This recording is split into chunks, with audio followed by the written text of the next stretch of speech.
Hey guys, Music Ninja Matt here, and today we're gonna be talking about Yu-Gi-Oh, but not the actual cards.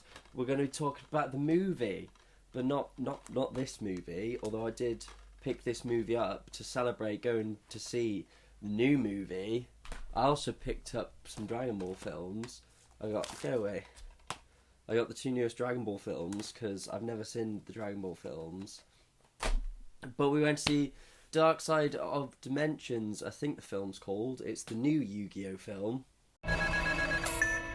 We only found out about it because Pete was on the London Underground and saw a poster saying it was out February 1st. It came to the UK for the one night.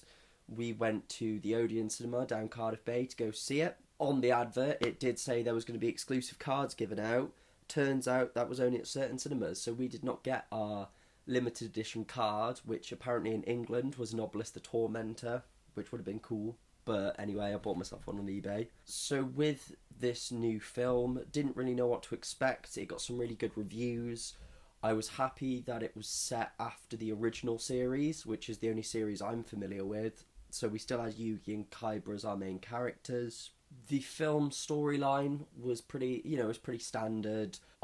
It was kind of after their adventures and the pharaohs left, they go back to school to graduate, which we thought was a bit weird, like their lives just went completely back to normal after everything. But they're graduating from school. The character designs look good. They were a little bit older. The animation was hit or miss at times. The backgrounds and the monsters looked great, but sometimes the actual character models just looked a bit off.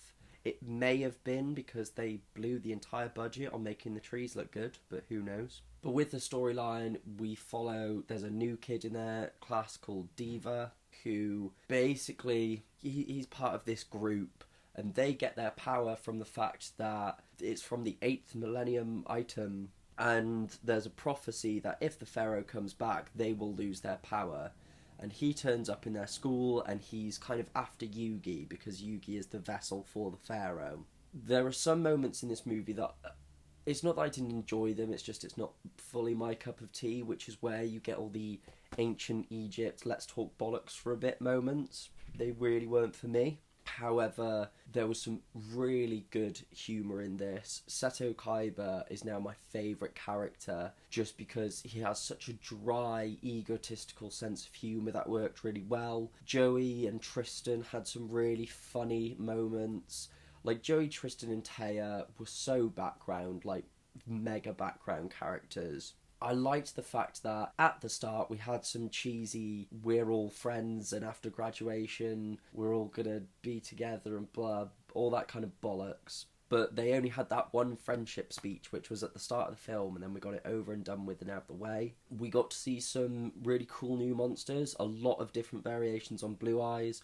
We got to see these cubic creatures, which I'm sure they'll come out with a cubic deck for, it was Diva's deck. But Diva was kind of one of the bad guys, because then basically the puzzle pops back up, but also so does the ring that Bakura used to have. And it's the spirit that possessed that ring manages to manipulate situations so that it actually ends up kind of fusing itself with Diva. So there's like these two Millennium items that are fused together and made like one bad guy. Very weird, but the story is very much like we get to see our main characters in school and just kind of living their lives for a bit. The duels come in more towards the end, and we get to see loads of duels one after the other. It's very trying to explain the movie is very complicated because there's actually a lot of plots going on. We've got Diva and how he wants to stop the pharaoh coming back. He kind of starts off as a good guy, but because of how his motives change, he gets driven by hate and all this.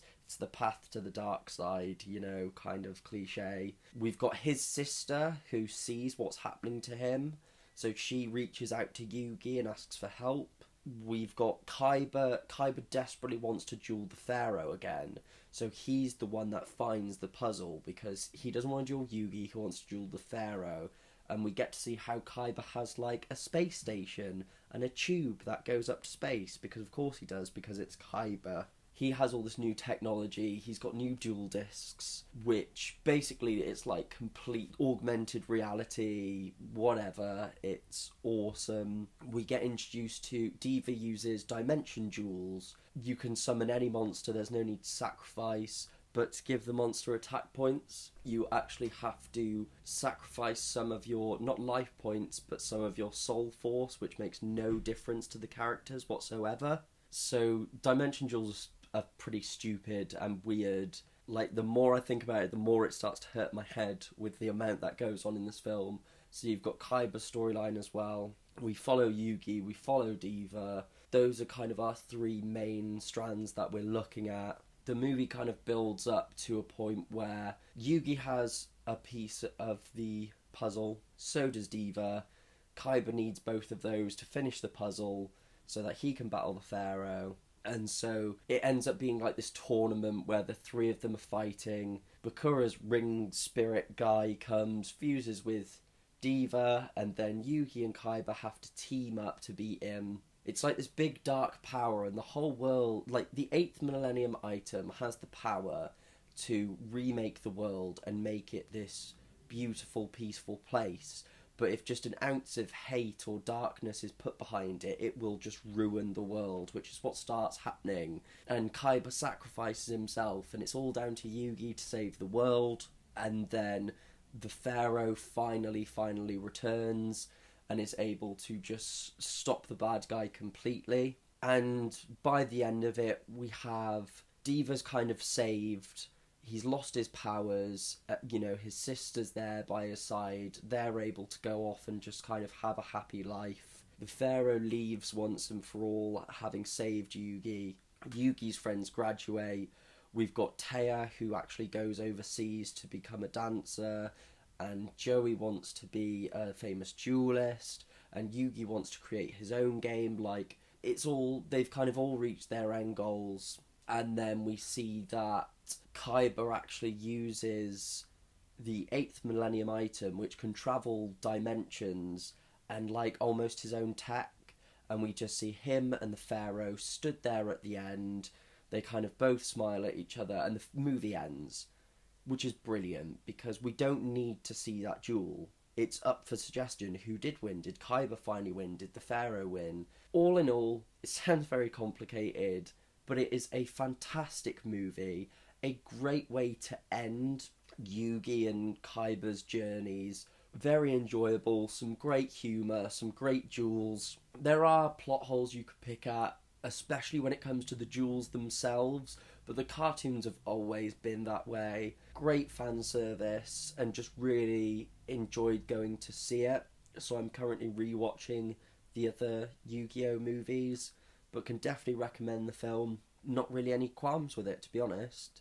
So guys, thanks for watching. Please comment, subscribe and like. It really helps the channel out. You can check out all the links and news in the description below. Thank you guys. See you later.